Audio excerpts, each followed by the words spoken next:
Hi friends, this is Anupam V. Kapil with you. Today I am going to be discussing a very interesting personality. Her date of birth is also very interesting. That is Priyanka Gandhi, who just made a very dramatic entry into politics yesterday, that is on the 23rd.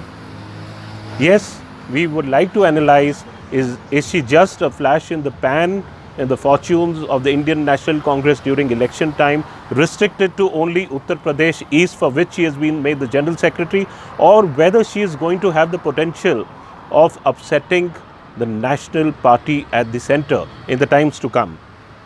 This is a very interesting date from the numerological point of view. All the students of numerology, I am going to show you some kind of analysis which is how you should also interpret when you interpret date of births and names. Firstly, take the date of birth 12 January 1972. Now 2019 this year adds up to a 12.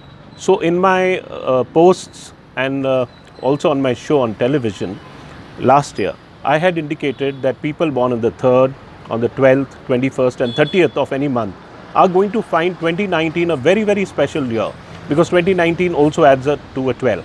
In the case of Priyanka Gandhi, she has entered her 48th year, which also adds to a 12.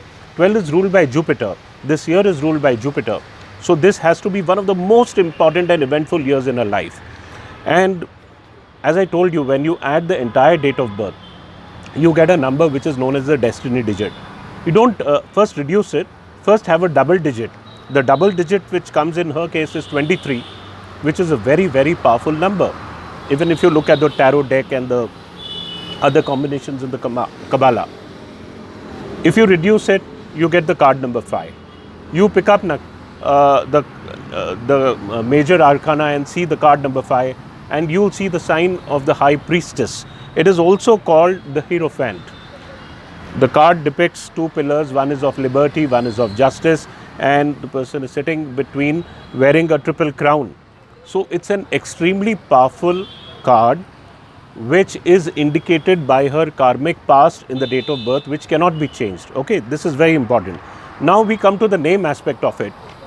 Priyanka, the first name. We are going to analyze the first name and the surname and even the married name. My opinion is Priyanka in itself is such a powerful name because it adds to 21 again, which is in line with her date of birth, and 21 is the crown of the Magi, which is one of the most powerful numbers in the Kabbalah. As this crown is got, the victory is got, the success is got only after a lot of struggle, but it comes by meritorious deed and is usually got only if a person listens to his own opinions and he sticks to his or own opinions. Now I see that the Priyanka Gandhi Vadra combination is not so fortunate for her to take her to power if she uses this name. But if she uses the initial of her father, Rajiv, that is R, Priyanka R Gandhi, this would be a very powerful name for her political fortunes. The Indian National Congress adds to 75. It also adds up to 12, which is the birth date of Priyanka Gandhi. So 12 is ruled by Jupiter. And not only that, you have Priyanka R Gandhi as per the Pythagorean system adding to 84.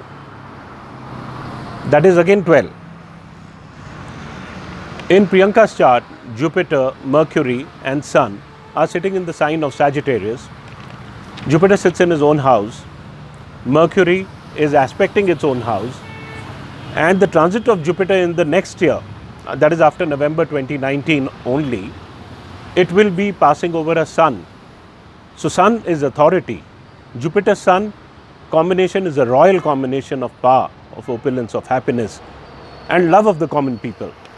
So I see in the times to come, there's going to be a lot of good fortune coming for her, but not without a struggle in 2019, because Saturn is yet crossing over her Sun, which is I think around 27 degrees or so. Now let us come to what is the strength of this chart, and does the BJP need to worry about this chart at all? Yes. I would say, though Priyanka Gandhi lacks in political experience and has not come on the forefront so much. This is a chart with so much of promise astrologically.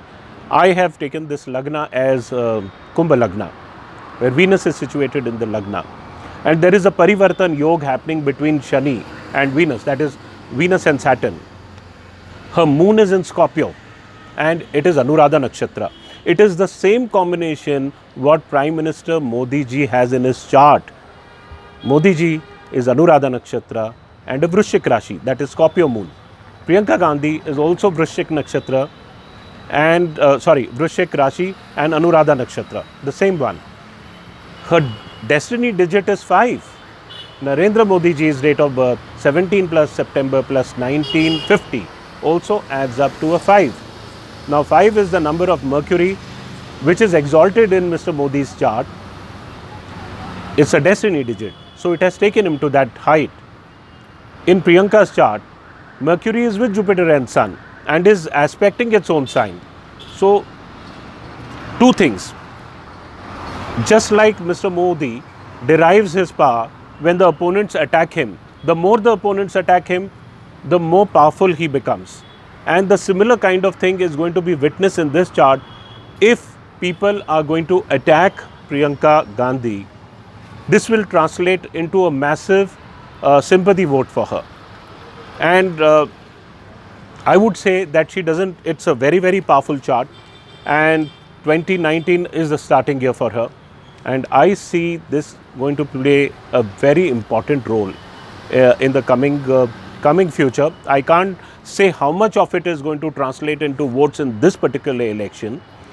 But if we see the chart of Rahul Gandhi in tandem, I think from 15th March or somewhat, Rahu would be also changing. And Rahu is in Satabhisha Nakshatra for Rahul Gandhi. His Rahu Mangal Dasha, Mars Dasha is coming to an end. His Rahu Mahadasha is starting, and that's going to be a magical Dasha for him. And as far as how much seat and whether it takes him to political power at the top, you'll have to wait a bit for it. I'll be doing my calculations when the election dates are declared, and I'll soon be coming and updating you all with all that. So just wait for the suspense.